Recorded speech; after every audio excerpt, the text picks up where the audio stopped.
So it's been about 24 hours now since Ubisoft have announced the new operator Skopos in Rainbow Six Siege, and there's been a massive mixed reaction from the community, and I thought I would go in here and kind of give out my thoughts and opinions on the whole situation. Essentially, the basic rundown is a lot of people are kind of upset that the new operator is going to be in a wheelchair. They kind of don't think that it's realistic, and a lot of people are making jokes that, you know, they're going to have to make all the maps in Siege wheelchair accessible and stuff like that. And then there's also a lot of people in the community who are upset at the actual way the gadget is going to work. If you guys are unaware, essentially what's going to be happening here is when you spawn in and when you load in as this operator, this person here in a wheelchair will not be on the map. You'll be spawning in as both of these robots, so you're essentially not playing as this woman in the wheelchair, you're playing as the two robots. Now, the first reason why this is kind of annoyed a few people in the community is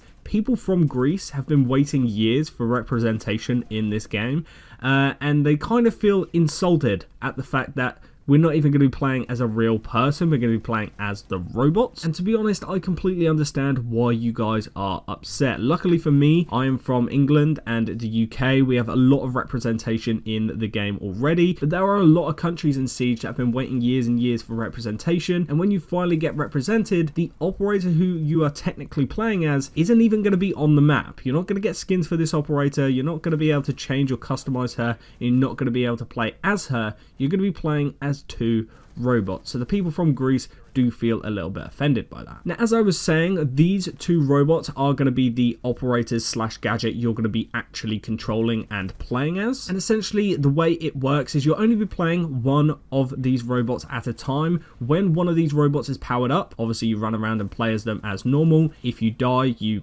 die as if you were actually there. And then as for the other robot that is currently not being used or whatever, they will be in a powered down state, essentially using their body as a bulletproof shield. Now, once again, the way this gadget works is raising a few more concerns from the community. A lot of people think it's going to be unfair having the ability to swap to the other robot, which can be in a completely different room, and essentially take a gunfight from a different angle. You can play from a fairly safe position in like the middle of the map and have one of your robots set up in a random corner, and then obviously once you hear the enemies enter, or you could hear a proximity alarm across the map or something like that, then if you swap to the other robot, you're going to be able to take control of them and probably catch that operator off guard completely. So yes, I do understand the concerns about this. It does sound very overpowered, but guys, you got to kind of understand this. When any operator gets announced for Rainbow Six Siege, they always seem broken at first. You do realize this has gone through playtests.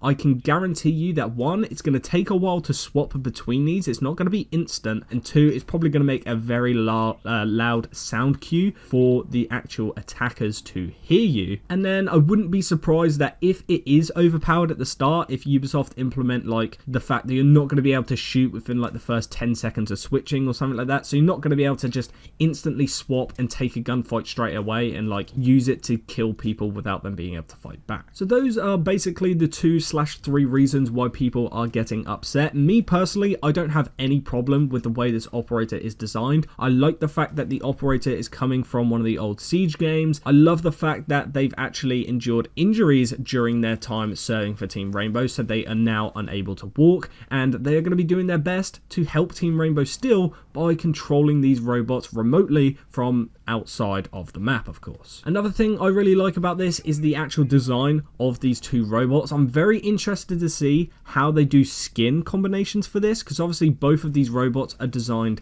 a little bit differently. If they do skins in the future, like Battle Pass skins, are they going to be identical skins to each other, or are they going to have slightly different color variations to each other and stuff like that? We'll just have to wait and see. But I really like the design choice of the robots. I like the design choice of the operator. Once again, I do think it's a little bit unfortunate that people from Greece are not actually going to be able to play as a Greek person. So Ubisoft, if you want to add another Greek operator in the future, I think it would be pretty good. Other than that, I don't think there's that much need for an uproar. If this operator is going to be overpowered, I'm sure Ubisoft will eventually nerf them into the ground like they do with every other operator, whether that being nerfing their weapons, nerfing the speed, you know, stuff like that. There's a lot of things that Ubisoft can do to tweak how powerful this operator is once they come out. And who knows, they might even come out and they might be essentially useless. It might just be an extra bulletproof shield for the map. But either way, guys, let me know all your thoughts and opinions. Are you upset at this? Do you like it? Let me know down in the comments. Thank you guys for watching. Click the video on screen if you want to see my Siege 2 wishlist.